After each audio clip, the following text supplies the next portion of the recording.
Bertemu kembali dengan Bapak di sini. Untuk pertemuan kali ini kelas 7 belajar mengenai perangkat keras pada komputer. Nah, di sini terdapat beberapa perangkat keras seperti perangkat keras input, proses, output, dan storage. Apa itu perangkat keras? Perangkat keras adalah perangkat yang memiliki bentuk fisik sehingga bisa dilihat dan diraba bentuknya. Setiap perangkat keras memiliki fungsi tersendiri, ya. Dengan begitu, hardware atau perangkat keras tidak bisa berdiri sendiri. Jadi dalam seperangkat komputer harus terdiri dari beberapa perangkat keras seperti motherboard, hard disk, kartu memori, CPU, dan sebagainya, masih banyak lagi. Komputer berperan sebagai perangkat pengolahan, penyimpanan, dan penyajian informasi. Setidaknya terdapat 4 macam perangkat keras pada sebuah perangkat komputer. Ya. Yang pertama, perangkat keras masukan atau input device. Input device berguna untuk memasukkan data atau perintah dalam bentuk digital ke dalam komputer dan akan diproses oleh komputer. Contohnya, itu ada keyboard. Keyboard alat untuk memasukkan data yang berupa huruf, simbol, ini gambarnya ya, angka dan lain-lain. Ya, ada huruf, ada simbol, ada angka, ya. Kemudian kedua, mouse ini. Alat ini menunjukkan posisi pointer. Pointer itu apa? Ini lihat, warna kuning. Nah, anak panah ini, itu adalah pointer. Pada layar, ya, ditunjukkan pada layar. Kita bisa menggerakkan ini, ya. Istilah mouse itu berasal dari bahasa Inggris yang artinya tikus karena bentuknya seperti tikus. Ini ada buntutnya, ukurannya lebih kecil, ya. Dan di mouse itu terdapat 2 tombol yang biasa diklik dengan jari. Masing-masing tombol memiliki fungsi berbeda. Contohnya, klik kiri itu mempunyai fungsi seperti enter atau menunjukkan OK atau setuju. Nah, sedangkan klik kanan itu memiliki beberapa pilihan menu. Ya, klik kanan. Coba ya. Nah, ini klik kanan. Ya, ini klik kanan. Ya, itu klik kanan. Kalau klik kiri seperti ini, itu klik kiri. Oke. Selanjutnya adalah touchpad. Adalah alat yang bekerja layaknya mouse. Bedanya dengan mouse itu touchpad terdapat pada laptop. Dia tidak bisa dilepas atau dipindahkan. Dia permanen di situ, ya. Cara menggunakannya hanya dengan menggunakan jari pada permukaan touchpad, ya. Hanya menggunakan jari. Nah, yang keempat adalah scanner. Scanner ini untuk menampilkan atau mengcopy teks atau gambar melalui layar monitor. Ya, melalui layar monitor ini. Nah, dan dapat disimpan berupa file. Ya, filenya bisa file PDF, bisa file PNG atau JPG, ya. Hasilnya sangat mirip mulai dari warna dan bentuk. Untuk ukuran bisa diedit sesuai dengan kebutuhan. Jadi pixelnya kita bisa mau pixel yang bagus atau pixel yang biasa saja. Kemudian yang kelima adalah joystick.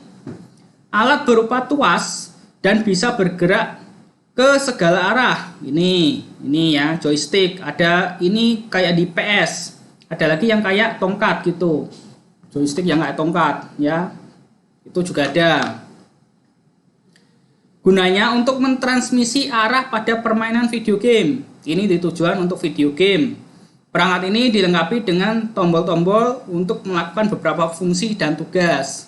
Ini kalau kalian yang suka main RC, nah itu juga ada remote-nya yang berbentuk seperti joystick ini ya, RC. Kemudian yang keberapa ini? 1, 2, 3, 4, 5. Yang keenam, kamera, handycam atau webcam. Alat yang bisa mengambil gambar maupun video dan menyimpannya di dalam perangkat komputer atau laptop. Nah, ini adalah kameranya yang di laptop. Nah, ini ya. Nah, ini yang di webcam yang ada di PC, biasanya dia terpisah. Oke. Dan kamera zoom pun juga bisa. Kemudian yang terakhir adalah barcode reader.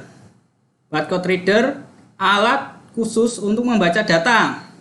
Pada barcode Piranti 1 ini biasanya ada di toko swalayan yang mentransmisi kode barang atau kode batang barcode suatu produk. Ya, ini alatnya. Jadi kayak ada mana ya? Nah, ini. Nih, kayak ini. Ini kan kayak ini barcode. Nanti di-scan pakai alat yang kayak tembakan ini. Itu barcode reader. Ini barcode code-nya. Next. Perangkat keras pemrosesan atau process device. Fungsinya dalam olah data atau untuk mengeksekusi perintah apabila ada data yang dimasukkan. Jadi ini untuk memproses semua data yang kita masukkan melalui mouse, melalui keyboard, ya.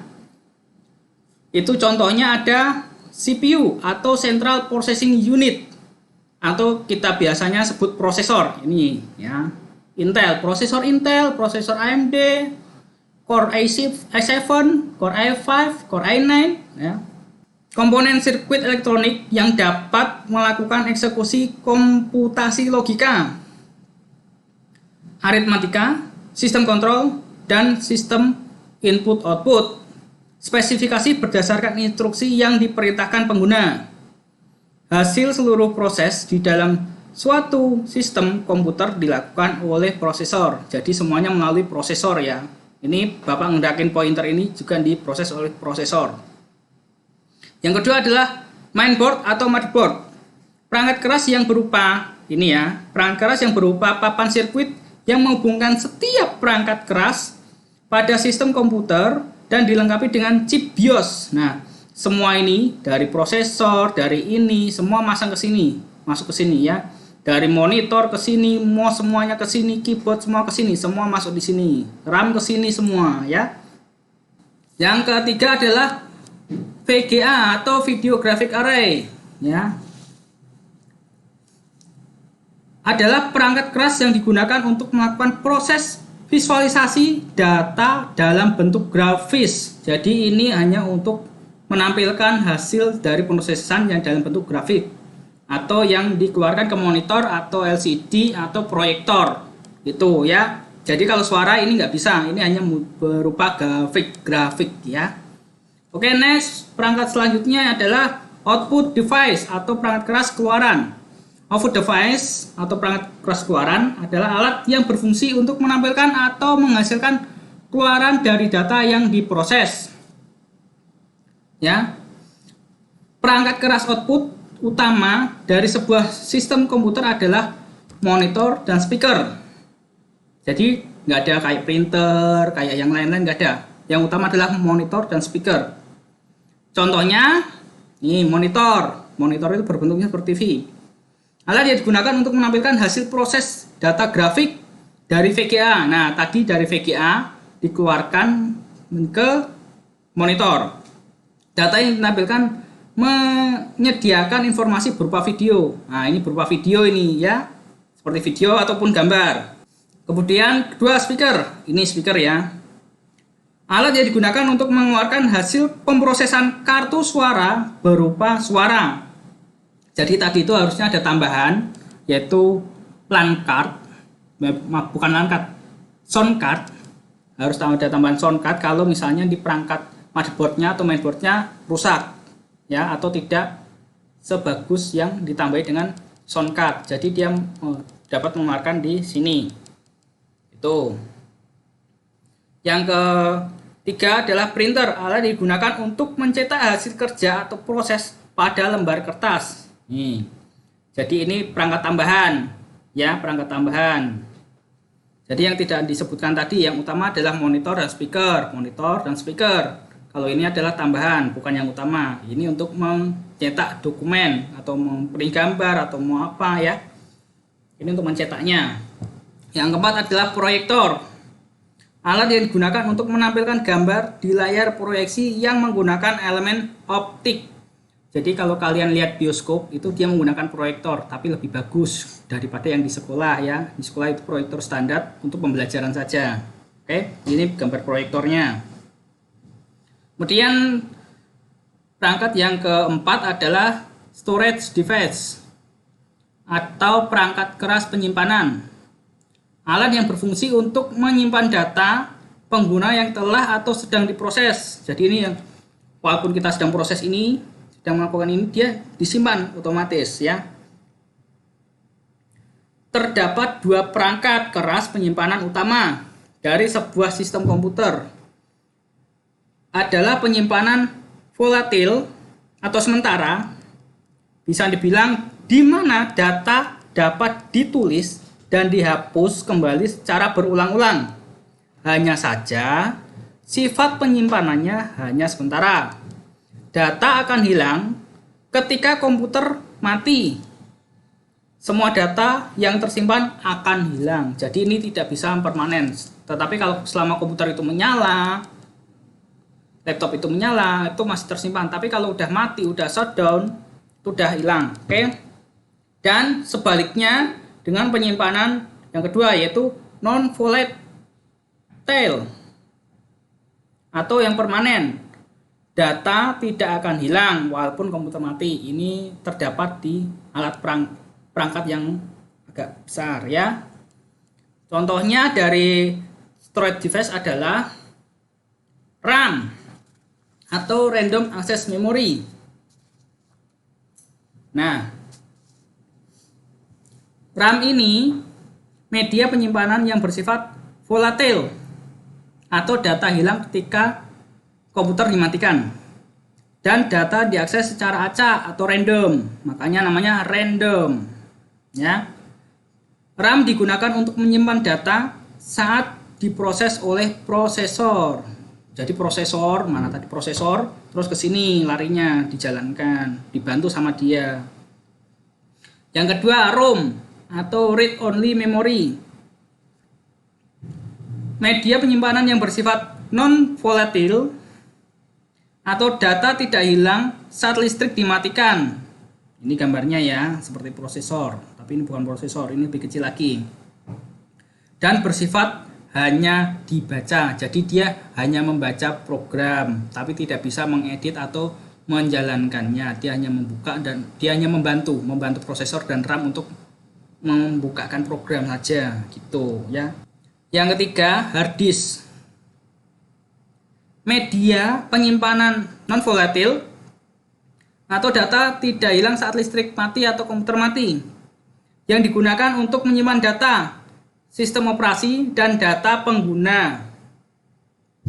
Nih hard disk. Jadi dia disimpan di sini semua, hasil editan, hasil proses semua ada di sini ya. Disimpan di sini. Dalam bentuk digital. Ya, bukan dalam bentuk kertas tapi digital. Oke. Hard disk memungkinkan untuk membagi lokasi penyimpanan berdasarkan partisi. Jadi ini bisa dibagi menjadi banyak partisi. Misalnya yang 500 GB itu nanti bisa jadi 2 atau bisa jadi 3. Ya, ada C, D, E atau CD atau C, D, E, F. Nah, gitu. Oke. Yang biasa kalian temui di komputer atau di laptop kalian. Yang keempat adalah SSD. Media penyimpanan non volatil dengan teknologi NAND flash yang digunakan sebagai pengganti hard disk. Teknologi NAND flash yang menggantikan piringan digital menyebabkan SSD menjadi lebih cepat, lebih kuat, dan lebih hemat listrik. Jadi di dalam hard disk ini, di dalam hard disk tadi itu adalah piringan kayak CD ya, kayak CD. Jadi dia membutuhkan tenaga untuk memutarnya dan waktu yang lama untuk membaca. Nah, dan hard disk itu rawan sekali goyang, kocak ketika jatuh. Makanya yang hard disk atau hard disk eksternal atau hard disk internal itu harus membawa dengan hati-hati. Nah, sedangkan yang SSD ini dia tidak ada piringan, dia hanya menggunakan chip seperti prosesor. Jadi dia tahan banting, tapi jangan dibanting beneran ya. Bantingnya ya kalau enggak sengaja jatuh aja nggak apa-apa, tapi kalau benar-benar dibanting jangan, nanti benar-benar rusak ya. Oke, ada yang belum mengerti bisa chat Bapak ya di nomor WhatsApp Bapak yang sudah kalian simpan. Oke, sekian dari penjelasan dari Bapak. Semoga penjelasan dari Bapak atau informasi yang Bapak sampaikan ke kalian dapat bermanfaat. Sampai jumpa, salam sehat.